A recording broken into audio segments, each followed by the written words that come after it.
This session has two parts. In the first part, I wanted to take some time to show a couple of new features that have been added to PyOTE. And in the second half, in conjunction with Kevin Green, I want to do the same for PyMovie. So you may wonder why there's a PyMovie panel in front of you. Well, it's because the things that have been added to PyOTE that I want to talk about are in support of the flash tag applications. And I thought it would be worth taking some time to do just a little primer on flash tag. I'm going to demonstrate a flash tagged video. This was submitted by John Moore. Let me just open it up. First thing I'm going to do is change the contrast scaling so we can see what he was dealing with. Okay. I will tell you that this is a flash tagged video and the first flash occurs at frame 862. But I'm Can you going to explain what those are for those of us who don't know explain what. what a flash tag is? Um, Let me, Art Olson isn't with us, but at the most recent PyOTE annual conference, he showed a little Arduino design for a device that had an Arduino and a GPS stamp and an LED hanging out of the end of it.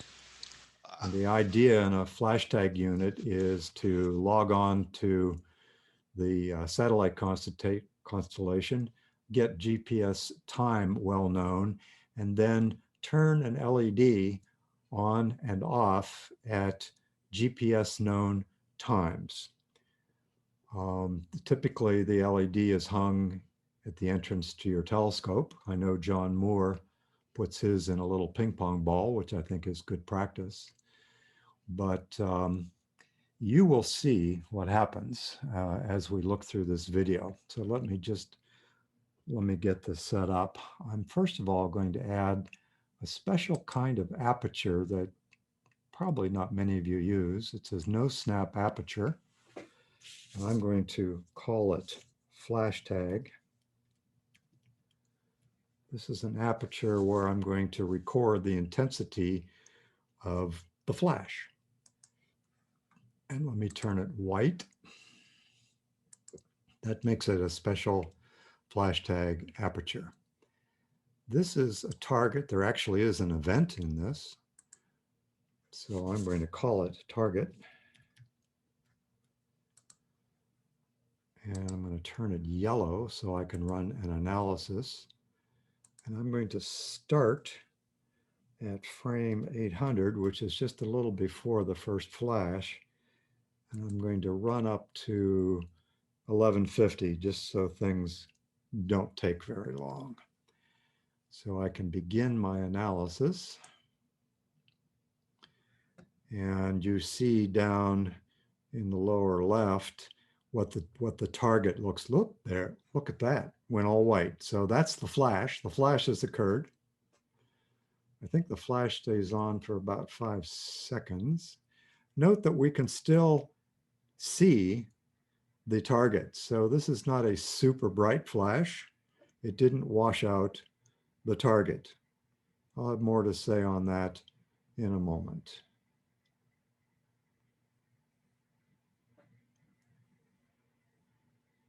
And at 11:11, the flash goes away and we're back. Let me show you what the plot of those apertures look like.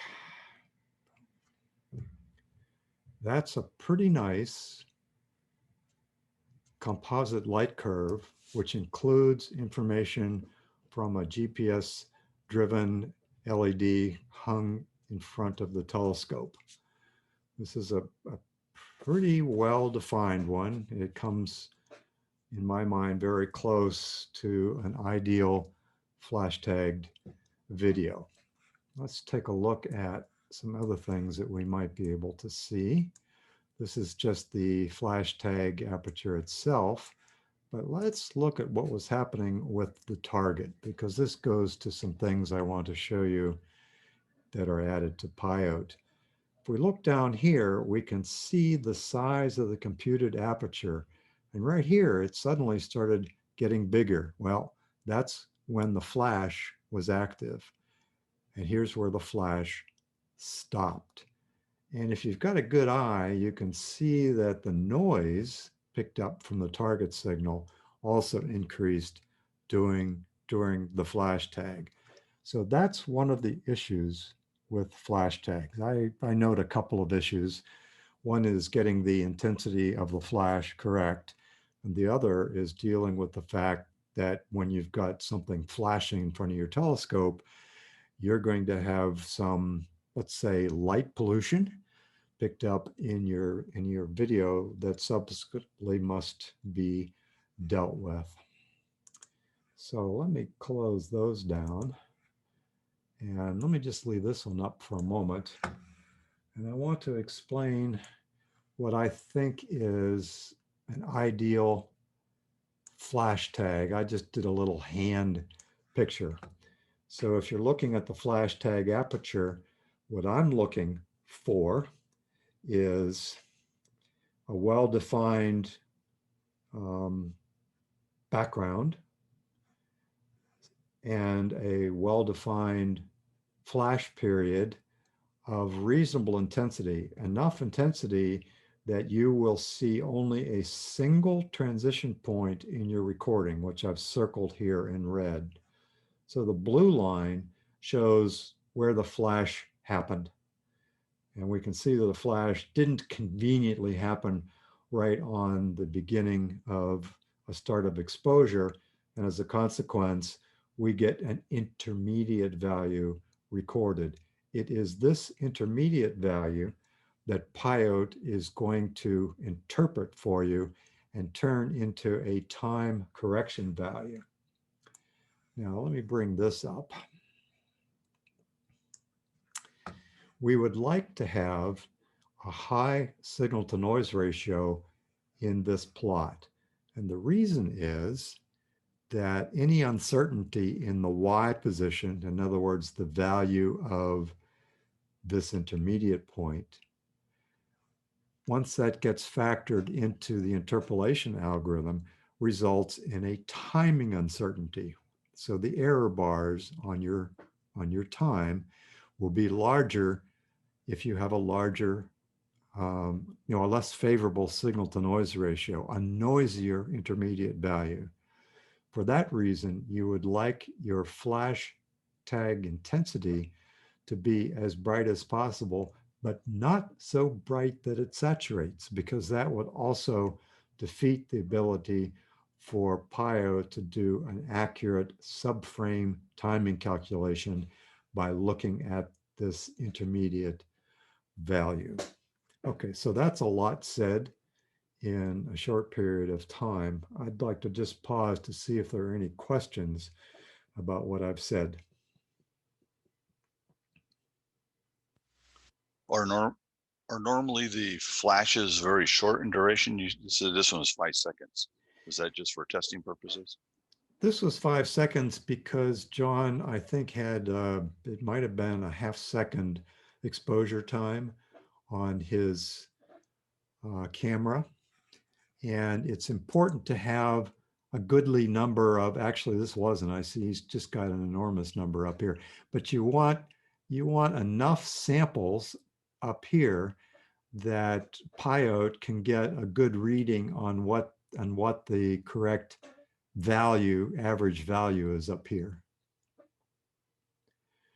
Typically 1 second is used, but that's when people are using cameras that have a frame rate of like a 30th or a 25th of a second. But John Moore uses a QHY 174, and it's not unusual for him to use a half-second exposure time. And he was doing some testing, and I think he had Art do a little change to the sketch that is loaded in that Arduino so that he had a longer flash interval for our tests. Does that help? Yeah, is this only done one time at the beginning? No, it is typically, I think the way ARTS works, which I think is very good, is once you get it started, it produces a flash at every 1 second interval, except you tell ART when you want a flash goalposts to bracket when you think the event's going to turn. And if his 1 second normal flash would occur in that goalpost time, he suppresses it. So typically you'll see 4 flashes. You'll see a 1 second flash, then you see a goalpost flash, then you see another goalpost flash, and then a final 1 second flash. That's a typical recording. So that's typically going to be a recording that takes, 5 or 6 or 7 seconds, or 8, depending on what the expected duration was of your event. Okay, that helps. Thanks. Okay, I think I can shut this down now. We can get rid of that. You can see he did a pretty good job there. He could have been brighter. Let me just jump here to frame 811. Jump ahead. Oh, I did one. Oh, I'm sorry. It's at 862. At 862, the flash starts. If you went back one frame, boy, I wish I could get this right. 862. There we go. So let me back up one. There's actually a little bit, not much there, but at 863, it's pretty bright, and then it gets even brighter at 864. Let me back up and change this image contrast control, and you'll see that even during the flash, we're still able to see the target star, but it's being corrupted a bit by that flash. Just back up and forward and flash. Okay, so I think that's enough of a primer on flash tags. Let me move on to showing the addition to PyOTE, which is primarily there to deal with the extra noise induced by the flashes themselves. We'll get all these things out of the way. And we'll start up PyOTE.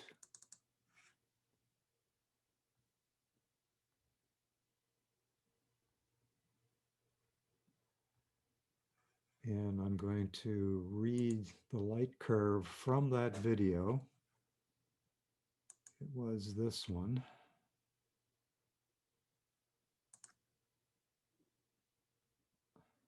Okay, so this was, this is actually John's CSV file. And you can see he had a pretty nice long duration event. But notice this area right here, and right here, and right here. Those are kind of suspicious. And if we don't somehow exclude them from our calculations of the mean baseline and the baseline noise, that's going to affect certainly our ability to properly compute error bars and ultimately our false positive plot. So let's see where those came from. Let me just, here's what his flash tag looked like. Now, he doesn't have an explanation for these. They're interesting artifacts, let's just put it that way. But there's certainly an indication that something's going on that we probably want to avoid using those data points. So the new addition to PyOTE, well, actually, I should just do one right now. there's this nice little check right here called timestamps. You can now, if you want, if there are timestamps available, you can mark your x-axis with the timestamps. If you don't like that, you can just take that off. Let me see if I can get rid of this one. Didn't mean to click on it.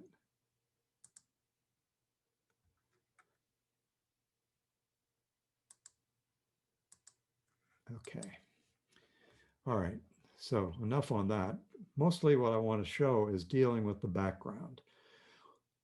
The tool that's been added is the ability to select the regions of your light curves that will be used for the baseline mean and the baseline noise calculations. And the way you utilize it is you click on the areas you think are pretty good and you mark it, and it turns a nice little, I don't know what you want to call that, peachy flesh color. And you just keep adding the regions that you feel are reliable.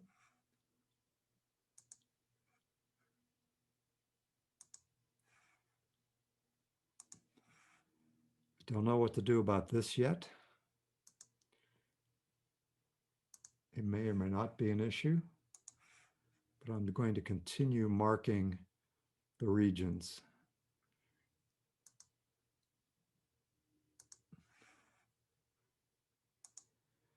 John was using a drift through, and he is suspicious that this little humpy thing that happens here is because a star drifted into his flash tag aperture. That's his explanation.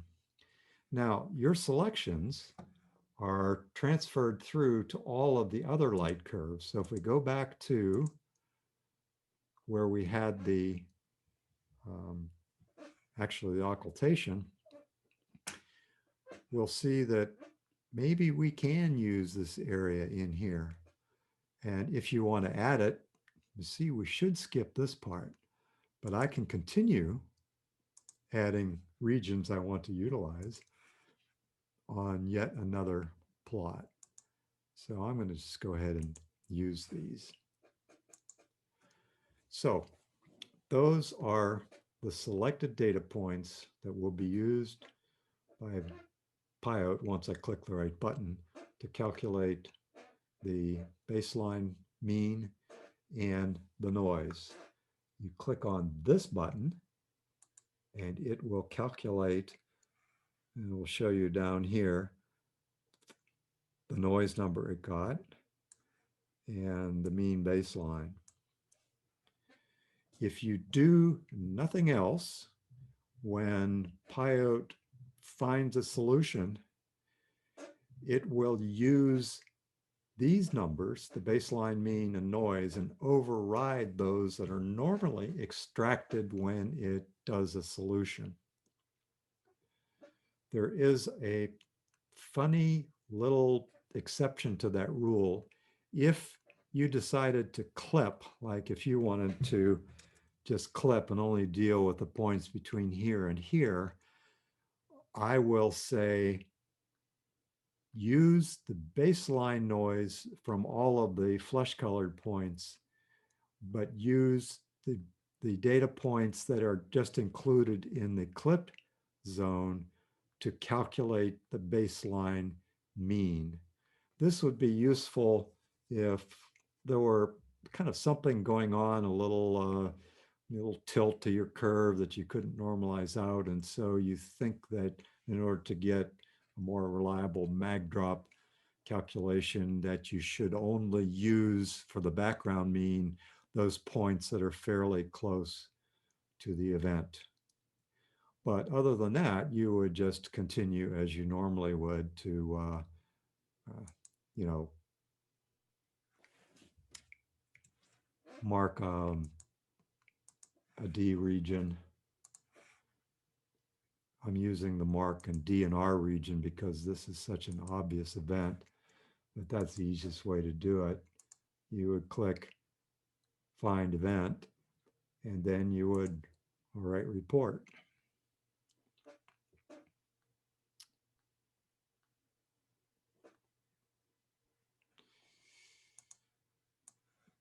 not too surprising. It's a pretty well-defined event. Now, it's maybe a little hard to scroll around on this thing, but if we check, you will see that the noise number that was used for this calculation came from that noise number when I clicked on this button.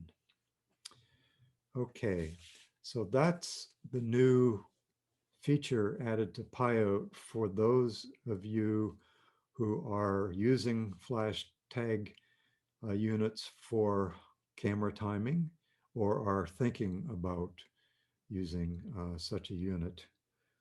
Are there any quick questions before we move on to the PyMovie median value filter talk?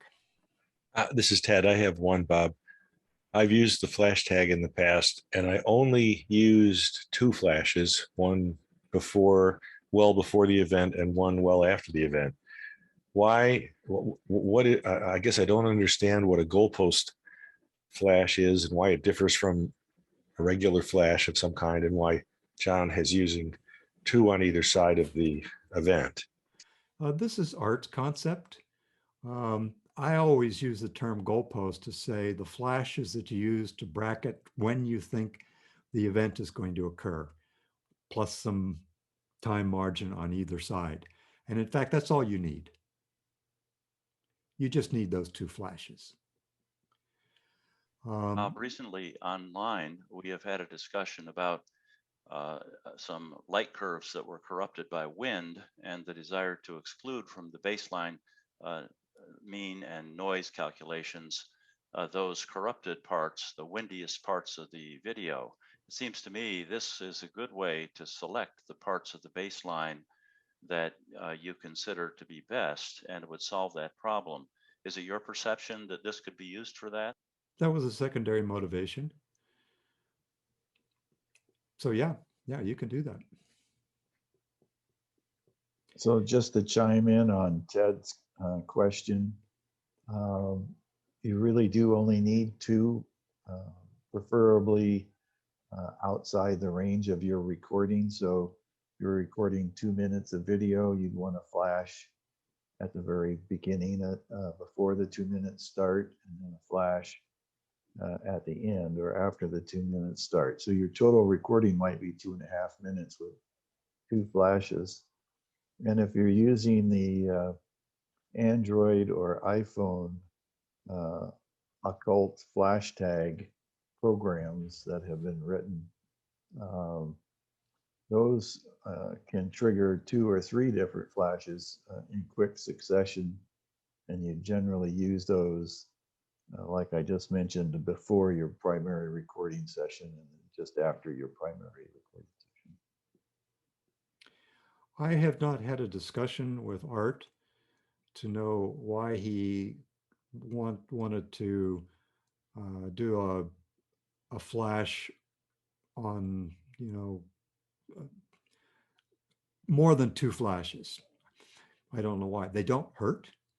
I actually don't think they help, but until I've had that discussion with him, I won't actually know what problem he was trying to solve. In any case, it's embedded in the Arduino code, and if it's not a good idea, it can just be taken out. Bob, he might be trying to create a system by which he can isolate dropped frames from his total video capture. I see. Well, I guess I should say that if you have a problem with dropped frames, flash tags are going to be problematic, I think. I would agree with that. I was just trying to postulate a possible reason for having multiple flashes closely spaced.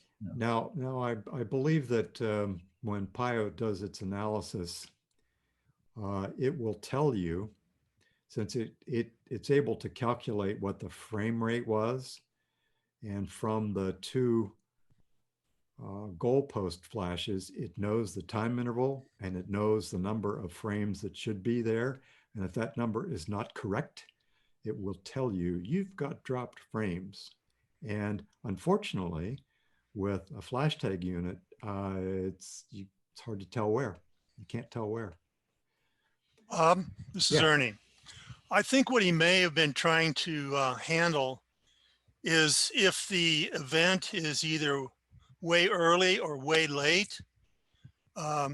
His design logs all of these 1-second flashes to that little SD card, and figuring out which one is the appropriate one that's surrounding the either early or late event would be pretty hard to do. But if he's got a gold post that he knows is at a certain time, you can back calculate and figure out what the time was for those two that are surrounding the actual late or early event. Actually, Art logs the GPS time for every flash. There's nothing That's special. right. Nothing special about goalpost flashes, except that it marks a region of time where he suppresses that repetitive flash that occurs outside the goalpost area.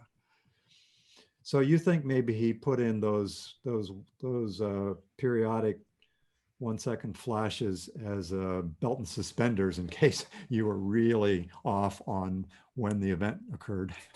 You know, our predictions are getting better, but you know, they every now and then you still get caught with them being way early or way late. Yeah. And when I read through his article, that's what the impression I got, the reason for it. Yeah. Okay. Well, that's a good thought. Well, people need to get more experience with the flash tag units. They need to use cameras that do not drop frames. I cannot emphasize that enough. Now, John Moore has a QHY 174, which many people are having difficulty with keeping it from dropping frames, but John has worked long enough with the SharpCap software to know the magic settings, which really aren't what SharpCap tells you to do, but he knows how to set it so he doesn't get to drop frames anymore. Okay, well, I'm ready to move on to the PyMovie discussion, in particular the median filter concept that was introduced and promoted and pioneered by Kevin Green. Is everyone ready for that? Yep.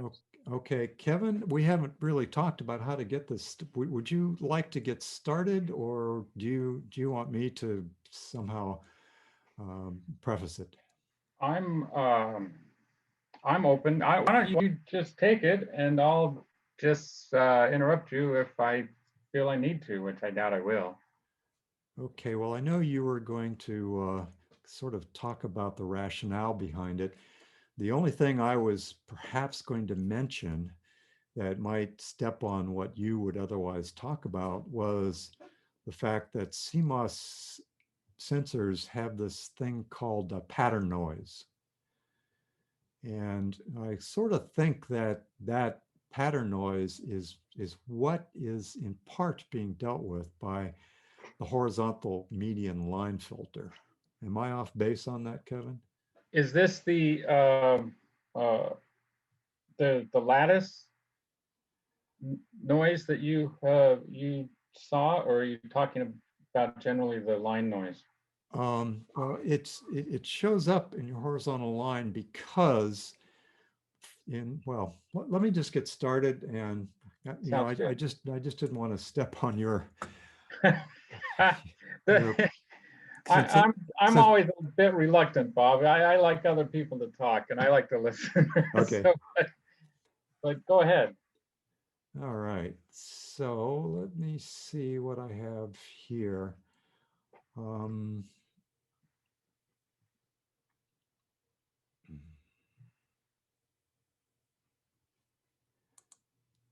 I think I use this one.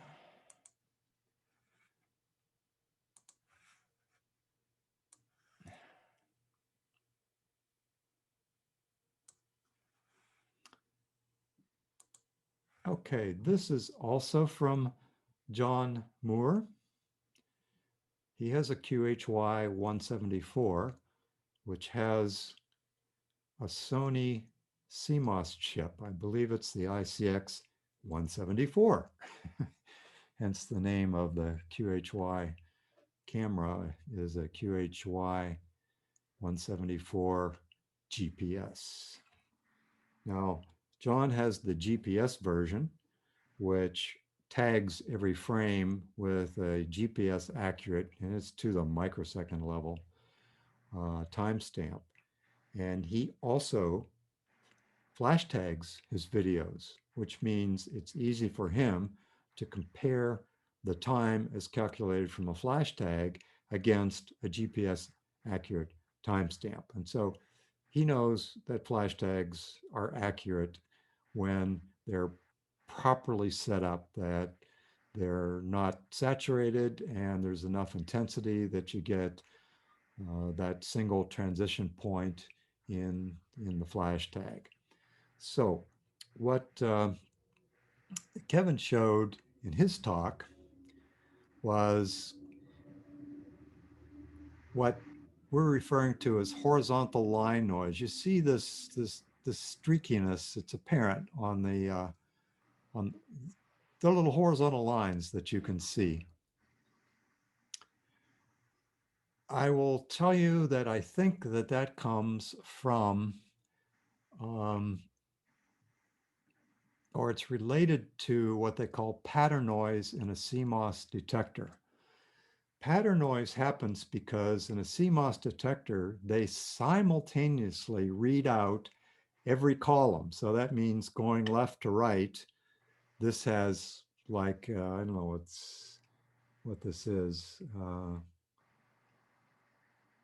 Shows it's only 640 wide, but there are 640 columns, and there are 640 different amplifiers and A to D converters, each with a slightly different gain and each with a slightly different black offset. So that means even if you had a perfectly uniform light blanketing the chip, you will see a slightly different response on each column because they don't have identical electronics. That kind of pattern noise doesn't exist in your CCDs because they use usually one amplifier to convert the charge to the output signal. And so you don't have that amplifier to amplifier difference. Okay, so what Kevin showed is that you can make that noise disappear by doing what's called a median line filter. I was going to do a little plot of what we mean by median, but I think everybody knows a median number is something that divides a set of numbers into those that are above the median number and those that are below. It is particularly useful if you're going to do filtering because it's robust against outliers. So let's take, for example, if I had a point that was above the median and had an intensity that was, say, 10 counts above the median, and suddenly that had a count that was 100,000 more than the median. Does not change the median at all. The median only cares about whether it's above me or below me, not how far above or below me. So that means you can apply a median filter and not worry if you happen to pick up some stars. Okay, so I had to bury this new feature under my miscellaneous tag just to find a place to put it. And to apply the median line noise filter, you have to click this. And you have to decide whether you're going to apply it horizontally, vertically, or both. We don't really think that there's an application for vertically, but we put it in so that it could be experimented with. Let me bring this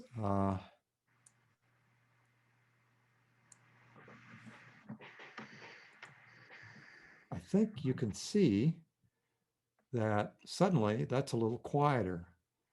Let me just turn that off for a second and move a frame, and you see that.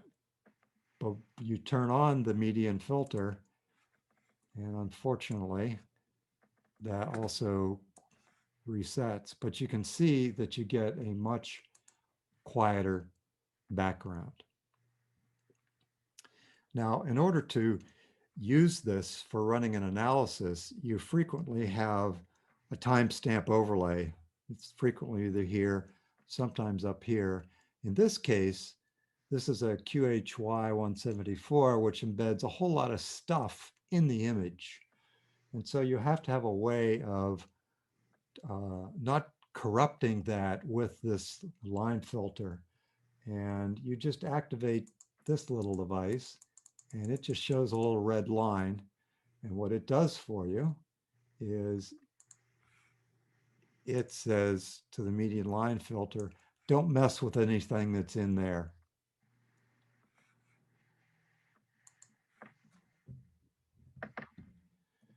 Okay, so that's it.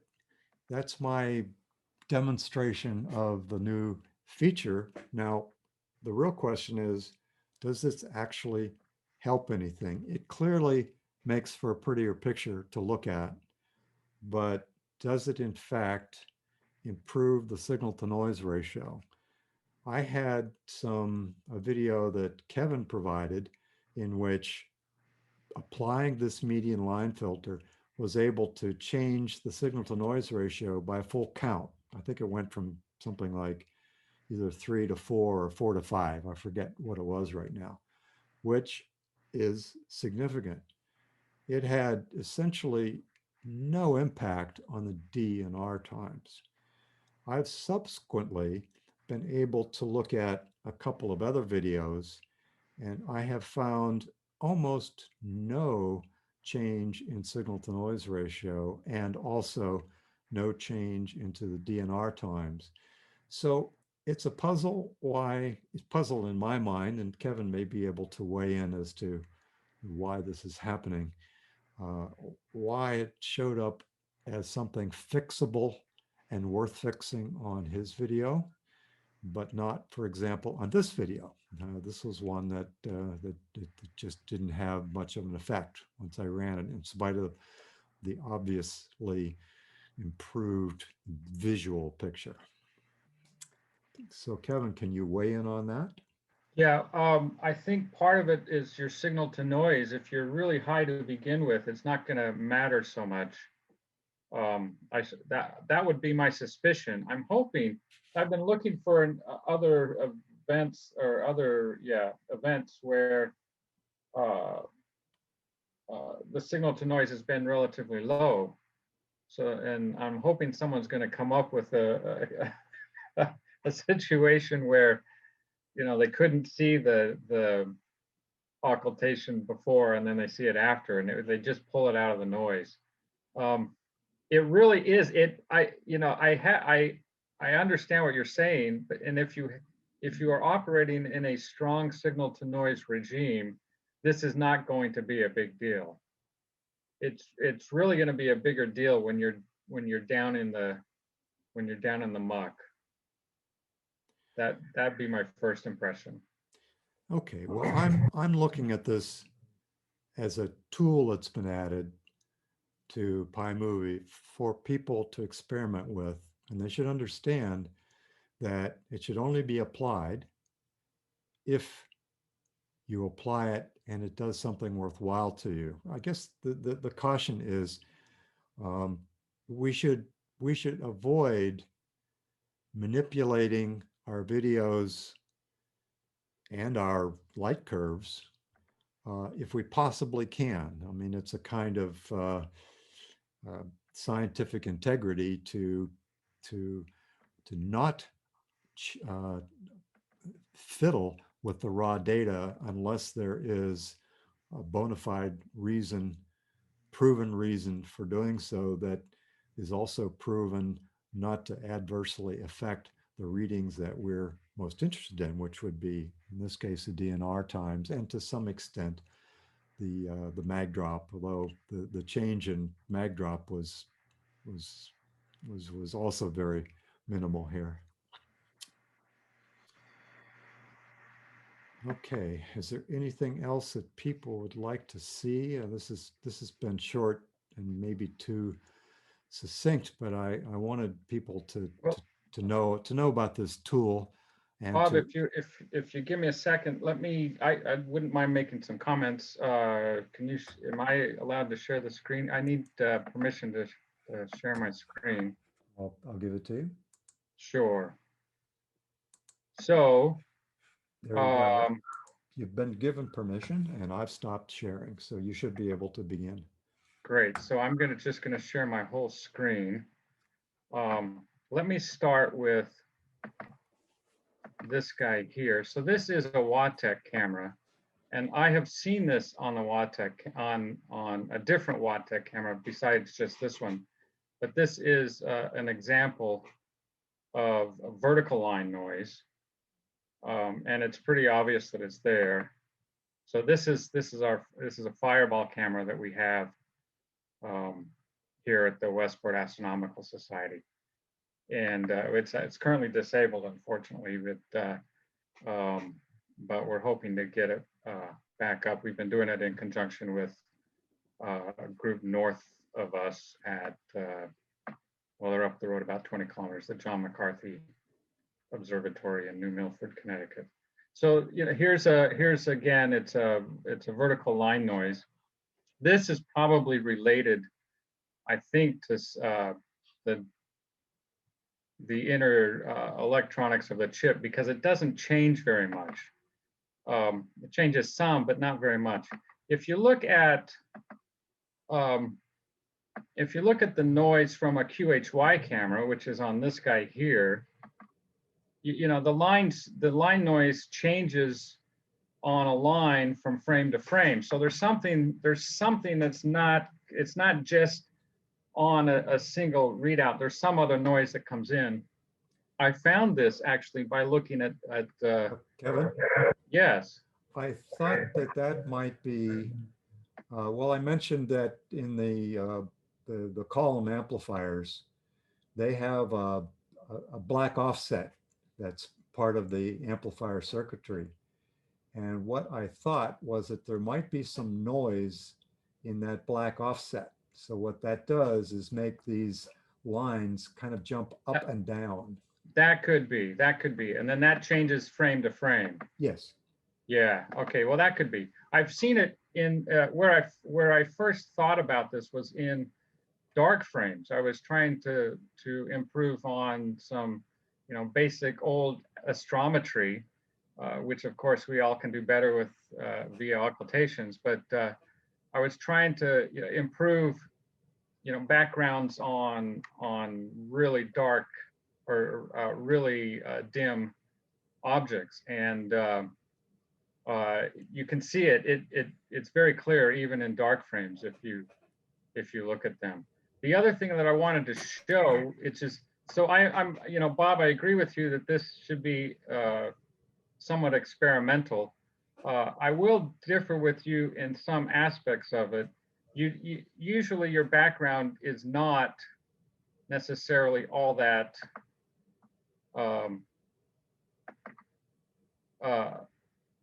uniform. Here's an example. These are the vertical medians of this frame prior to the correction, and if you look at it, you see it drops off like a rock on one side. This is a typical vignetting kind of problem that you can have in your camera. So I would caution about that. Doing a median line filter may not be the right thing if what you're seeing here is less light from the sky. So there is that concern there. But nonetheless, the key point is the background isn't necessarily uniform and flat. And you get down into the lower zenith angles, and you're not going to have a uniform and flat background necessarily. So the assumption that it is uniform and flat I would challenge in all cases. And then on, even with this, if a pattern is repeatable, you go back to the old Shannon noise theory. If the pattern's repeatable, there's no information there, and it's not adding any value. You might as well just take it out. So that would be my statement on that. Whether or not it has a big effect on the significance of events and such, I am anxious to see, and I'm hoping people will be trying this, and maybe we can somehow get some statistics to see if this is a big deal or not. And again, I'll just repeat, I don't think it's going to be a big deal if you are operating in a high signal to noise regime. This is more of an issue if you are doing the low mag type of occultations, the low magnitude type occultations, where you have a low magnitude or a low magnitude difference. That's where this should be this should have the strongest effect. And that's really all I wanted to say. Did you try the vertical filter on that? I have that. Let me, but I don't have a good. On the one that you showed that had. So this is, now unfortunately, if I share my whole screen, I've noticed I have trouble with. I'm talking about the video you showed earlier. Yeah, here is, can you see that? Yeah. It's not very good, but so the contrast came out because it was a different program than what I showed you with earlier with the video, and this is just a single frame. So here is the vertical line noise, and then here I've taken out, not using my own algorithm, basically the median, or normalizing to the median of the medians in this particular case. So, and I've tried it also with PyOTE, and Bob's algorithm works great, works just like mine. It's the same as yours because it's a median of the median that I adjust everybody so that they have the same median. Yep, and it's really robust. It should work provided there's not a large amount of contrast along a single line. Meaning, like 100 stars in one line, which you're not going to see. Maybe if you're looking at a globular cluster, maybe it won't work so well along in the inside of a globular cluster. I don't know. I haven't tried it. Are we doing occultations in globular clusters? No, but there are a lot of people. Huh? there are a lot of people at the Westport Astronomical Society that do great pictures, beautiful pictures. They do them all the time. But that's not what we're doing now. Are there questions for Kevin? How would this behave on other events we see, like Starlinks or random clouds? Well, yeah, a cloud is a good question because that could be a high contrast within a set of lines, and so the median filter might get confused there. That's a really good question. I hadn't thought of a cloudy situation. Bob, have you thought of that? No, this is all new to me. I just want to just be cautious. People should be very careful about using this, even though it looks like it does magic things. Please be careful. The magic, I think, is more the result of the fact that our eyes are logarithmic, and so we can see these smaller effects stand out pretty well.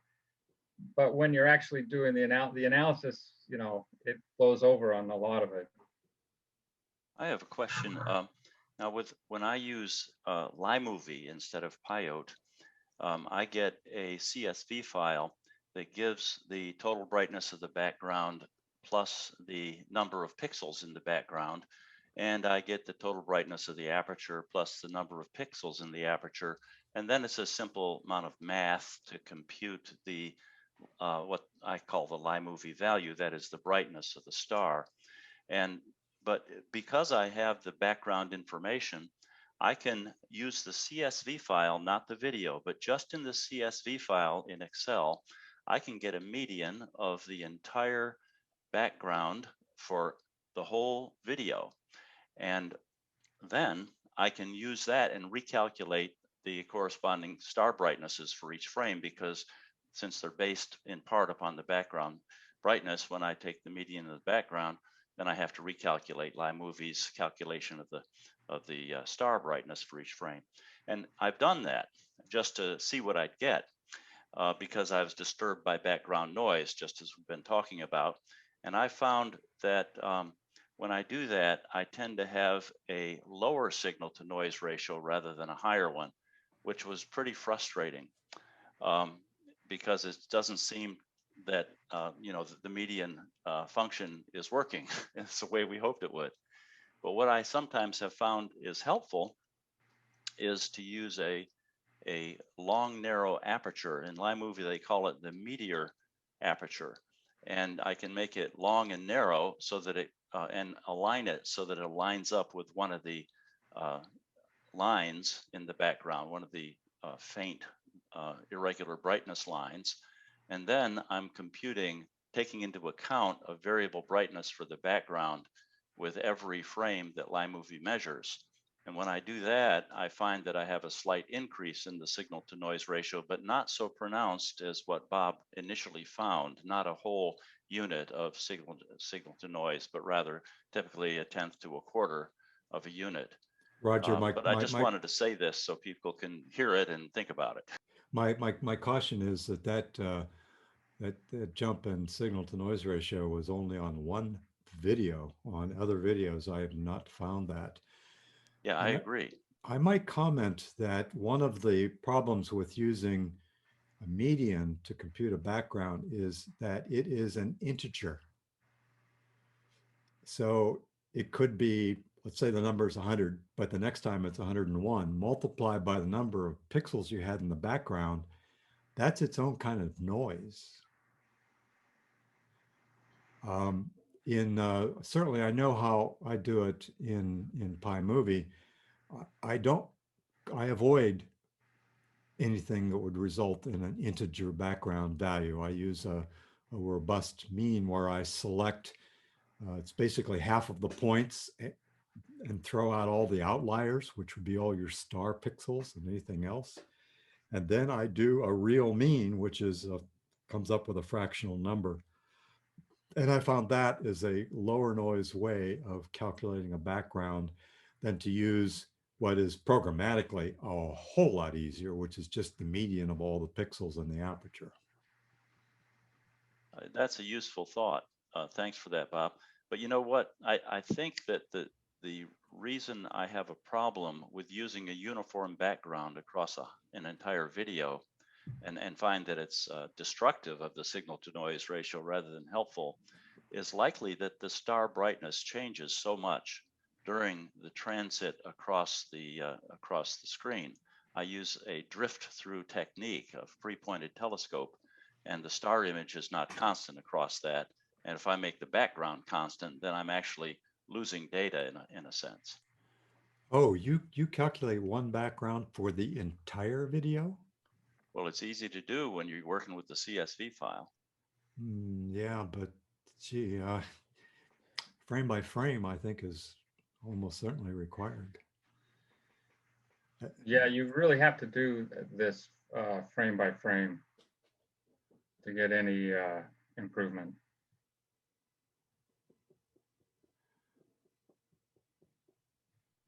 Yeah, that's because the seeing conditions, I mean, so many things change over the duration of an observation. Well, I think Roger is doing both. He's using iMovie. Yeah. iMovie has a background aperture, and then that is used in his CSV file, and then he's doing an additional correction on top of that. And I think that's probably why his signal to noise is going down, because his correction is possibly adding some noise rather than removing it. Yeah, and he's just doing that, I think, as an experiment. Yeah, pretty That's much. not- And that's- what I yeah. found, you know, is that we have a lot of haze passing here in the southeast. Every star is affected, and haze always affects the brightness of a star compared to background in a complex way. It's not simple. It just doesn't dim the star. It also adds brightness to the background. And every cloud's a little different. So you know, it's just too complex to be helped by this type of thing. Well, I think people can hear, because of the way that at least I am stumbling around this new tool, that it's a new tool that we don't yet know a lot about. Yeah, but I would encourage people to try it and report your results, negative or positive. I think the key point about using Bob's tool is that it's invented for cameras with line pattern noise. And right now we really only know of one type of camera that is effective on, and it would be the CMOS camera. And we've seen it in the QHY cameras.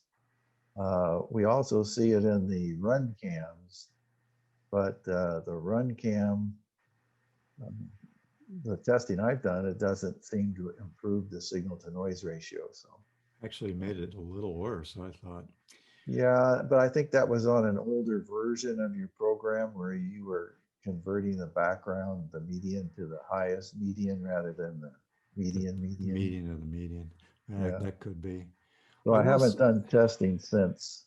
I will say that the pattern noise on CMOS chips is such a problem that the CMOS cameras have a capability of correcting for it. I've been looking into, in particular, some FLIR cameras, and there is a table that's maintained inside the camera that contains a gain correction for every column and a black offset for every column. And that is normally calibrated at the factory, and I believe it is meant to suppress the pattern noise, but that might drift with time. And if you have a CMOS camera, or for sure a QHY 174, it might be worth looking into whether or not, whether it's possible to adjust that. Boy, I hate to even say that about the QHY, because I think we'd have to look at the SharpCap software and see if it's got that capability. I know that the FLIR cameras right now do come with that capability of doing after the fact pattern noise suppression. Supposedly the new version of SharpCap, I think 4 point whatever, incorporated something to correct the line noise. And when we were having a discussion of the QHY a while back, someone mentioned how noisy the camera was and mentioned the line noise. And I mentioned this, that I thought SharpCap had introduced this in version 4. I cannot run version 4 because I actually run my QHY with Windows Vista, and it runs great. And I have 0 timestamps or errors. And so I cannot vouch for that for SharpCap 4.0. But when I mentioned it, someone said, oh, you're manipulating the data. That could be true. I have used Kevin's little algorithm that Bob put in here on analyzing a bunch of videos now. And actually, I like it. but I don't know what it's doing. And what I would say is anyone with a QHY, when they're doing an analysis of a video, do it with and without, and look at your signal to noise and just see if it makes a difference. Look if it's changing your DNR times, and just report it. I understand when people say, you bad person, you're manipulating the data. I sort of understand that. On the other hand, if it's a systemic error in your data, you are obligated to fix it Yes. scientifically. So I hear that. I think it's kind of a knee jerk. You're polluting your data, and I'm saying, wait a minute, aren't we just fixing it in this case? But I'm also on the side of whenever you start manipulating your data, make sure that you have a scientifically justifiable reason and can prove that it makes things better, not worse. Kevin, did you try only sampling a portion of the video frame rather than all the way out to the edges, since you indicated there may be problem at the edges? No, I don't think I've actually done that. I could. Because try I mean, that. we're only really interested in the area around the target star anyway. So say half of the frame centered on the target star. I don't know if that would produce any better data or not. Oh, so you give me another little task. I've got these horizontal red lines to basically restrict where that median filter is applied. Now you want some vertical red lines? Okay.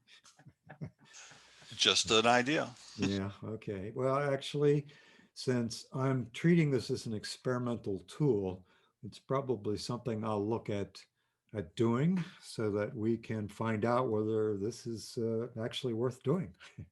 Oh, also on that, once it turns into a real tool, if Hey, you wait, what do you mean real tool? well, you did say experimental. Yeah, okay. If on the lower, if you're using a VTI, for instance, with a timestamp at the bottom, and you have to raise that bar up, could you detect whether or not from the information, which VTI you're using and automatically set that threshold? I'm not interested in doing that work. Okay. It's up to you. I will say that it is real easy to set those red lines. I think Tony said, hey, I can do it with a scroll wheel. I can do it with my arrow keys. Would you please do that for when you're preparing an image to send off to do plate solving? Oh, I had another question. I lost my internet. I had to restart everything. But I noticed when you were showing the plot, you were able to stretch it. I don't know how, what keys you use to do that. I just use my scroll wheel. I have a scroll wheel and that zooms it. Oh, okay. And then you click, you do a right click on the plot, and that normalizes. That brings everything back to the standard size. Thanks. So I would be interested in numbers if people have them. Send them to Kevin and send them to me. Yeah, I will do that. And Kevin, I actually, I like it. If it is doing something positive, but it certainly seems to be an improvement. I try to do things that are positive, George. I don't always succeed, but Well, we've hit the 2-hour point. Are there any other questions that we can deal with?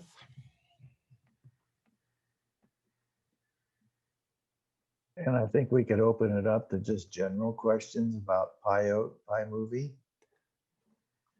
You're a trusting guy.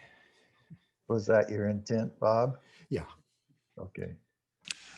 from a PyMovie perspective, I do Alt As, and I know you can set multiple tracking stars for controlling field rotation. Are two enough to do it? 2 and exactly 2. Don't use any more. Okay. That's been my experience, Vince. I haven't found a video yet where 2 stars didn't take care of the rotation. If it takes more than 2 stars, it's a nonlinear rotation, Yeah. which I don't have the math in there to deal with. I'm simply drawing a line between the 2 yellow apertures and watching the angle change and correcting for it.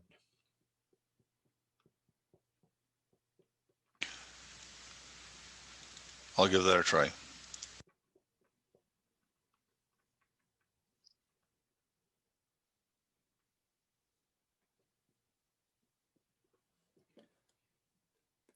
Any other questions?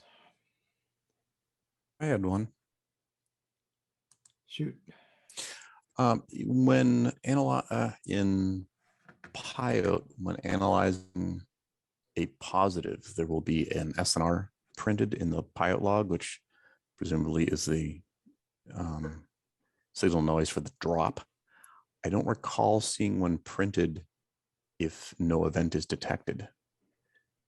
Is it possible to get an SNR? Like if I'm, the reason I'm asking is I'm thinking of, I would like a objective tool to measure, do I have a decent enough exposure for a potential event? So maybe like an hour before an event and I settle on an exposure. So I do a test capture. I'd like to analyze it and get an objective signal to noise ratio on it. And then keep that in mind when I, if I get a positive on that and then, okay, that worked well. I know later that this given pre-event SNR is high enough that I'm likely to get good data. But if it's low and later I get a positive, but I can't pull it out of the data, I want some objective measure to say pre-event that I'm likely to be able to pull an event out of this when the event time comes. I've done a share screen. Okay. I should have shown this because I've actually used this new background tool more for exactly what you're asking for than for dealing with flash tags. So let me just show you what I do, which I think is what you're asking for. Okay. You've got that, and you'd like Right. to know what the mean. Well, what you do is you say, mark the baseline region. Whoops. You do a click. You do a click. You mark it. You compute it. There are your numbers right down here. Oh, beautiful. Where's no? Okay, There's it's sigma noise. There's the mean baseline. No, you have okay. to. So sigma B is the signal to noise ratio. No, No. it's not. Oh, That's okay. the noise. You've got to divide that into the mean Oh. baseline. Okay, so mean baseline over sigma B would be Oh, so SNR. I could add an SNR calculation if that's how you're going to use it. Let me just make a note to do that. That's an easy thing to add here. Yeah. That's And actually, as another question, am I far off base in wanting that? Like, as a pre-event, like, okay, is this exposure too low and too noisy? I would like a little more objective measure than, well, I think this looks okay, I think it's a useful idea, but I would want Bob to label it as signal to noise over baseline, rather than just Right. somebody that doesn't come along and oh, there's an confuse it event with the because I got an signal to SNR. noise of the occultation. Right. Good point. Right, know, that's the signal to noise, assuming you're going, it's a large delta M, right? You're going down to background. Right. Actually, I know someplace I ran across a different way. Instead of using signal to noise, they used drop to noise ratio for when you were doing, based on an event, and signal to noise when you were going all the way to baseline. Unfortunately, we're used to using it the other way. but I can easily come up with something to make it. I won't use SNR at all. I'll do something. Label it. Yeah, I think SNR to baseline or SNR to background. I think I'll Because just if show, on the one hand it is, I think I'll just show the little equation. okay. So it's unambiguous. I'll show the equation and the result of the computation, just so you don't have to do the computation in your head. Right. Right. Now, whether or not this is useful or not depends on what drop you expect from the event. If you expect a drop to baseline, this is fine. So you can calculate, well, you can calculate it for a delta M. If you have a delta M, you know, your ratio to your is going to be the 2.511 to the delta M. And then that's going to be the relative difference between your star brightness and your whatever it's going to. So if I have a delta M and then I'm doing a test capture before the event and I get a, for lack of a better term, SNR to baseline, the mean baseline over sigma B here. Is there a quick formula to take into account the delta M and say, well, as a rule of thumb, I want, is it like SNR divided by log 2.5 of delta M should be at least 2 or 3 or something? I mean, what's a rule of thumb I could say? It's saying that I have a predicted delta M and I can get a signal noise off of baseline.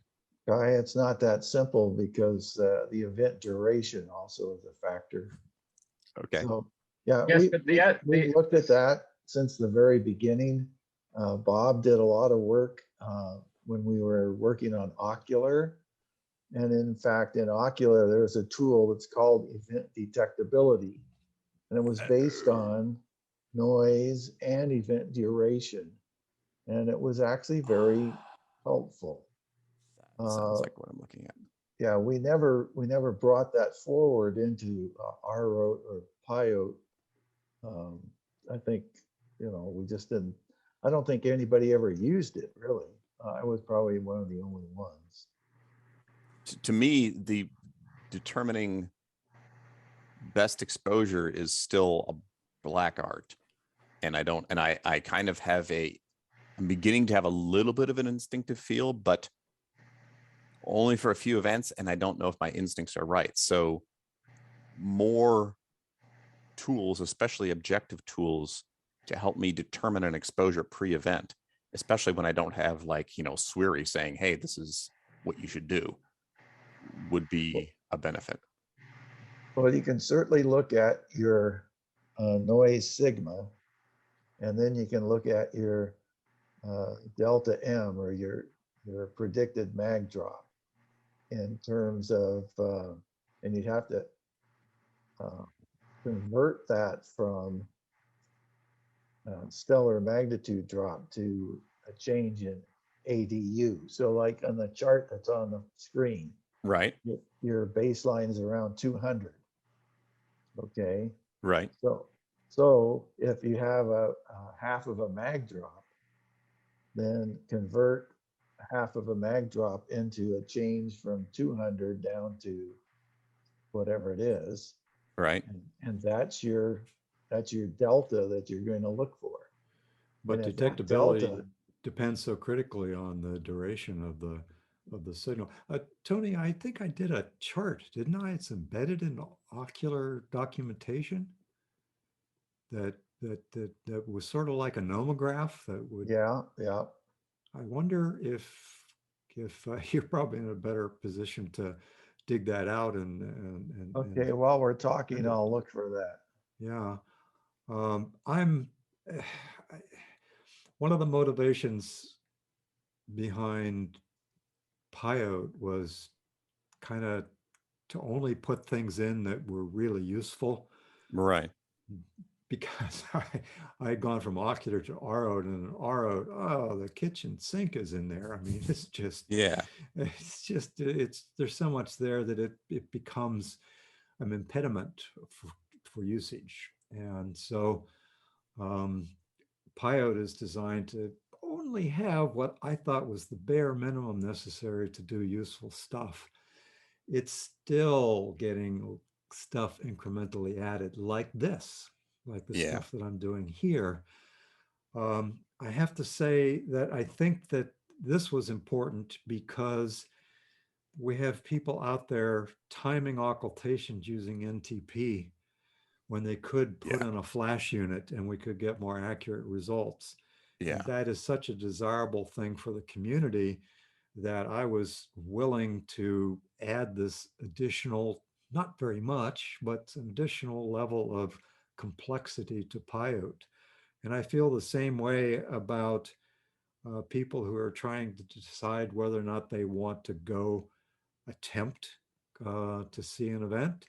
They would like a measure of detectability. And if that is something that can be very succinctly added to PyOTE, like a one button thingy that I can hide away Right. somewhere, I'm still open to Right. it. I certainly don't want something that's going to make more clutter in the main interface, but a Well, extra tools thing. Well, the design of the PyOTE interface is in some ways a little awkward. I wanted everything. There's no menus. I mean, Yeah. everything is in front of you, which I thought would make it easier for people, especially because they can, click on things and get help. So all the Right. buttons and all the controls Right. have help behind them. But it does mean that I'm somewhat constrained in GUI real estate. But Yeah. I've got some space up here. Maybe I can change this calculation and slip another button in here. But that's what I struggle with because of my GUI design, which I Right. did differently in PyMovie. I went to this tab structure, and so I can just add a tab, and the tabs have lots of space. Now the problem is telling people what tab to go to. Right. Right. Well, anyway, if somebody comes up with a useful detectability tool, Tony found it useful in Ocular, and maybe people would find it useful if it were available and not so hard to use. If it just popped right out at you and helped you, guided you through it, more people might use it. Bob, if you wanted to let me share my screen, I can't find the nomograph, but I can find the. You should be able to share. Okay. So this is the event detectability screen from Ocular. So you'd put in the event duration. So if you only expected a second, that'd be 30 frames. Right. And then you'd put in your expected baseline intensity for your chart, that'd be 200. And then you'd put in your calculated A Drop. value or your drop value. Right. And then you put in your drop magnitude and then your noise sigma. And then you put in calculated expected detectability, and it would give you a number. Wait, So- I'm not following how A is different from drop magnitude. Isn't A? If A is the Is- event bottom. A is the event bottom. That's our nomenclature. Right, but isn't that just drop magnitude converted to ADUs? Yeah. Mm-hmm. That'd be background. You go down all the way down to your background. Exactly. In Okay. fact, I don't think you have to fill all these in.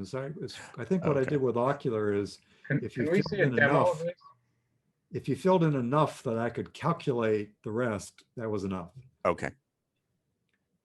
Yeah. Could you do a quick demo? Like it was 200 on the baseline. Okay. Let's say we have an event duration of 30, 30 readings. 300. And we're going to put Or in, so I could just do a mag drop and No, drop no. and skip A because it would compute it. I think it will compute it. Yeah. I Okay. think so. There Right. you And then go. yeah. Okay. And your noise sigma was like 65. Yeah, try that. My screen And it- sharing and it- stopped here. Okay, let me. Did you? I didn't do my whole screen. What a powerful program Ocular is. I just hacked Zoom.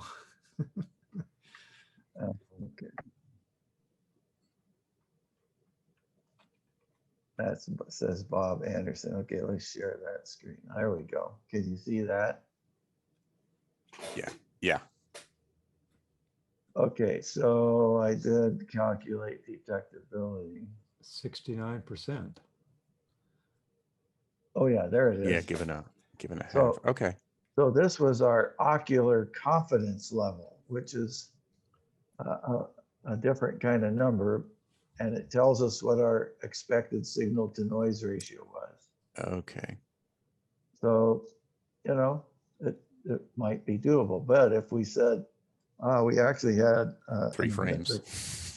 that we could have one that was about 60, then it goes up to 90%.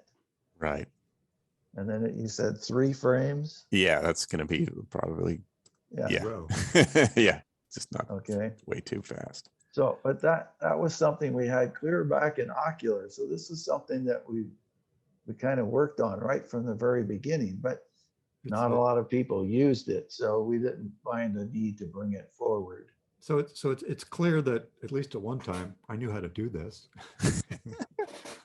Well, I can go dig it out of the code, and a panel like this could be added as just a little single button in PyOTE, and you just pop it up and fill it in. In fact, ideally, everything would have been filled in from the calculate. Oh, in fact, I could hide it behind that calculate that mean and noise. Whenever you did that, I would pop up, well, do you want to go further? Here's something else you can do. Okay. all right. And it would have it would have filled in B and the noise for you. You just have to- Yes, that's right. Because that's how I'm going to use this. I'm going to, like, a half hour, an hour before the event. I mean, I know now there's a whole other thing because I'm going to be looking at the combined event, but I will. The fundamental thing is I'm going to have analyzed a non-event capture, Right. and I want to know what's, given a predicted mag drop with this data, what do you think my odds are?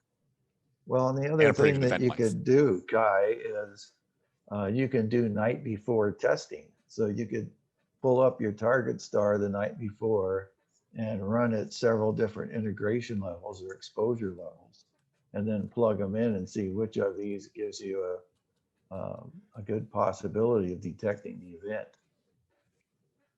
So Yeah, except that most of my events, I don't have the time to go out the night before. okay, you could do it that night, but yeah, 30, like 30 an hour. minutes. Right. 30 Yeah. minutes. So I certainly have time before, but it's going to be the only point of that I'm making is that it's going to be combined magnitude. I will not have separate star. Well, So if you're- whatever math I'm doing in my particular case, and I'm not saying that's everybody's, is going to be analyzing a combined light curve, not star only.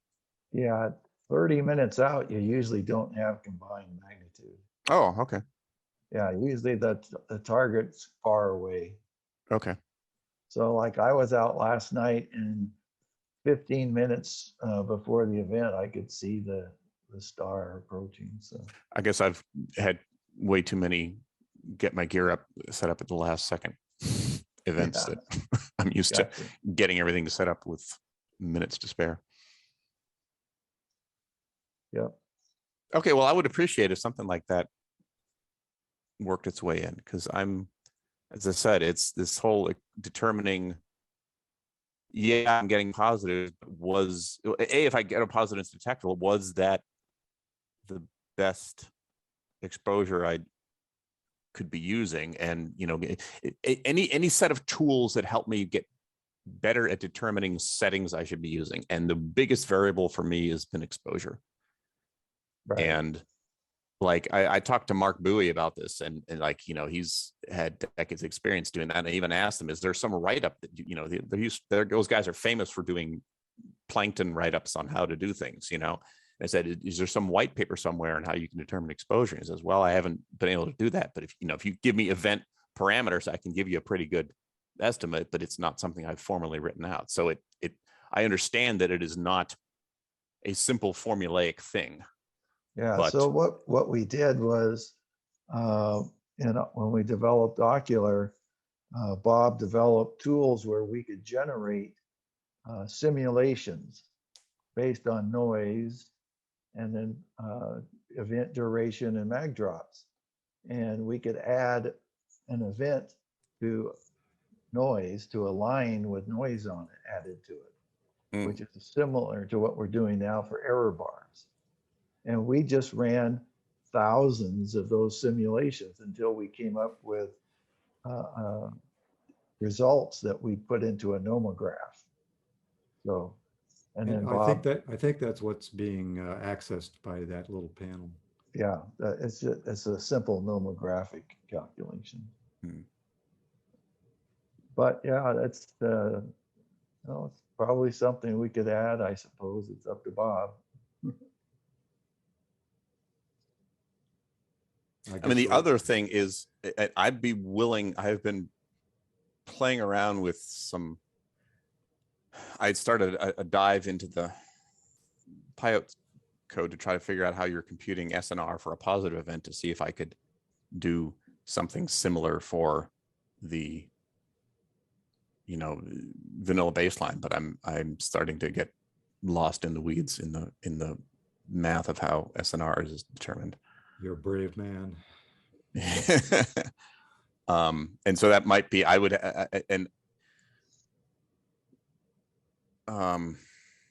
guess that what led in my next question was getting the definitions of the exact definitions of all the CSV columns that PyMovie puts out, but that might be a long, boring discussion for a Zoom and might be better done in email.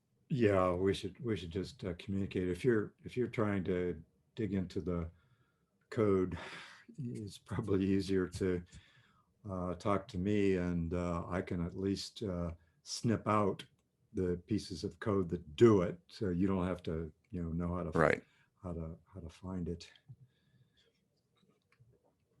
Okay. Well, we're reaching an hour and a half.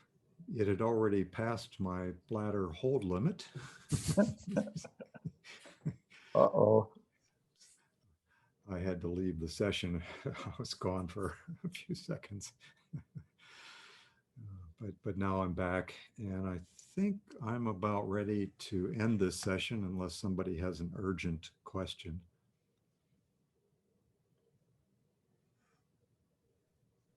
Hey, Bob, I have a question for you. We'll try to make it really quick. Can you call up a PyMovie or PyOTE screen, please? Hang on.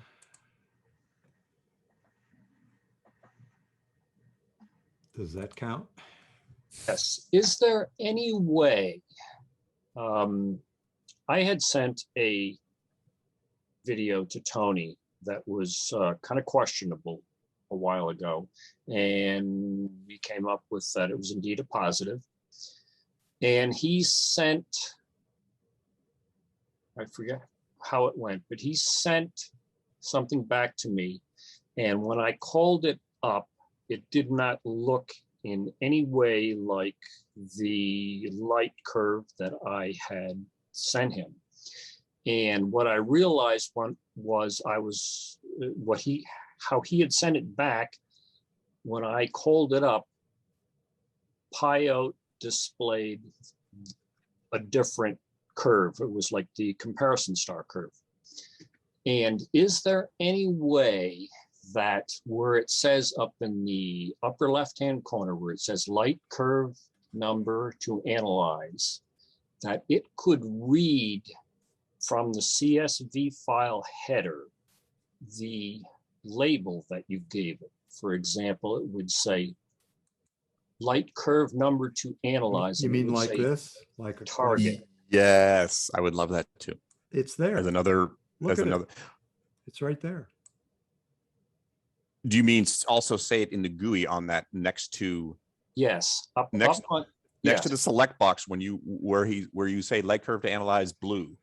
Yes. Up at the top in the GUI, just to the next put another, yeah, right where your pointer is, just to the right of that spinner, also say target or whatever the name is from the CSV as an additional human sanity check. Okay, let me explain that Also for real normalized. estate in this area is $1,000 a square millimeter. So, That's true. If we name our columns long, it's going to get. You can truncate it. okay, well, clearly I'm picking it up. I got it right here. Yeah. I just need to put in a read-only edit box and display it. And And also, there is room. And Or that's- frankly, can the select right now that widget, it just says one. It could say one space and then a truncated version of the column name. So one space target or two space reference. Nope. Turns out I'm using a pre-programmed widget, and it's an integer widget. It displays integers. That's it. Okay. No, I would have to link this number to something that I would display up here. I just have to move a box like this one right here, and move it up here. And whenever you clicked, it would update. It would find like this information and fill it in. Yeah.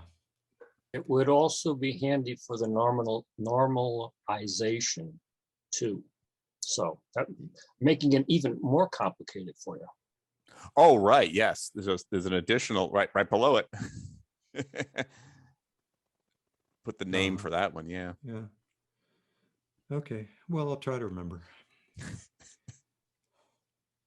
Well, I think we found a way to, if we want to add this detectability, that I would actually hide it behind this button, that you would never see that until you had done the work necessary to compute the numbers that were going to be put in it anyway. So you never need to see that button. Although it does mean I can't attach one of these, a context sensitive help screen. Right. I'll just have to think about that. I can add it to the panel, I suppose, and explain what's going on.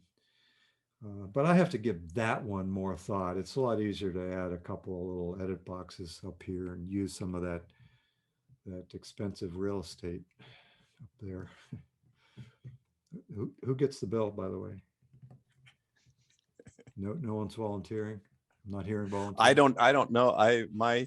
My limited dive into PyOTE code was not anywhere near the GUI. Yeah. Oh, yeah. Well, that is a whole new kettle of fish. How about a simple question? Go. Okay. Looking at the drop, I understand if you can scroll in and out with your wheel to zoom in and zoom out. How can you shift it left or right? It doesn't have a way. In order to get some of the features, I had to get rid of that. But if I wanted to shift that to the left, what I do is I move. Yeah. Can you see the cursor? And then I do the scroll wheel. Yeah.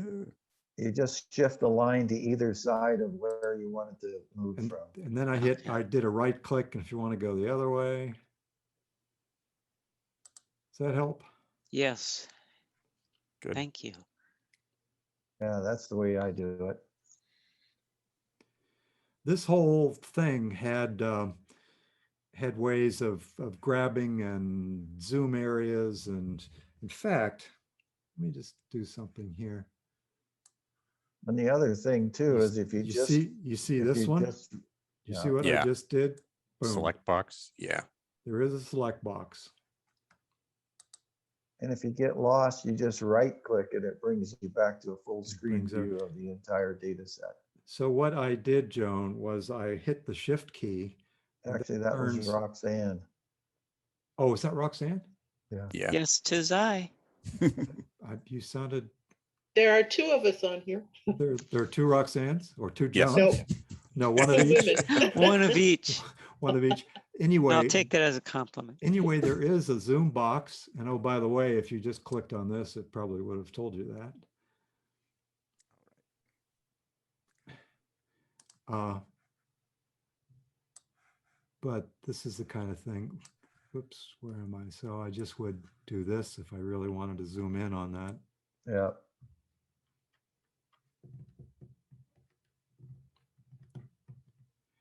There used to be more, I'm not going to necessarily say user friendly, but let's say more user intuitive scrolling and shifting and panning. But in order to get like this cursor that I do and to be able to click on points and do right clicks to restore things, I had to replace some of the normal menu options in this plot, which is not me. I didn't program it. This comes from a package called PyQt Graph. But if you wonder why it's a little odd compared to the way plots are usually panned and zoomed, that's why. The practicalities of working with other people's code. Not to pile on yet more features, but one thing I liked from, I think it's PyMovie, when it shows the graph. There's a graph pop up in one or two of them where as you move the cursor, it is constantly printing the current value of the cursor. So you don't have to click on it to get the values. So like if there were a little legend at the bottom left or as a highlight somewhere that just as you move the cursor around, it would tell you what frame you're on, what the signal is, and if it fits what the time is, it'd be even more awesome. So as I'm just putzing around, I don't, like clearly right now, if you click on a point, the lower left, like you get the data, like when did this happen? Right, it will tell you if I click, but then I have to click and all look. shows click up, and and now look. you have to unclick it. Right, but And if that turns out to be hard, except that you can do it. Oh. You can do it this way. See, if you click in this part, it moves the cursor. No, it creates a data. See the red dot? Oh, it functions. Okay. Actually, let me just clear this. See the red dot? Yeah. Okay. So if you clicked in here just to get the time, and now, oh, I don't want to zoom to be able to unclick that. Just go down here and click that, and it goes away. Okay. But what I'm saying is there's some graph I know I've seen. I think it's in PyOTE PyMovie rather. PyMovie. When it shows the graph and you're I use the status bar down here to show stuff. I think so. Or there's no status bar on this one, but there's room for it. Right. So like literally just as you're moving the cursor, it would show info. It would show frame number, time, and signal level. Bob, it's in PyMovie, and it's after the composite light curve when you have the individual light curves. Yes. As you put your cursor on the graphic, in the upper corner on the upper right, it gives you the time and the frame number and a lot of different data. Without you clicking, just as you move the cursor. Yeah, just as you scroll through it. Well, I'm not overly excited about that, but I'll have to think about it.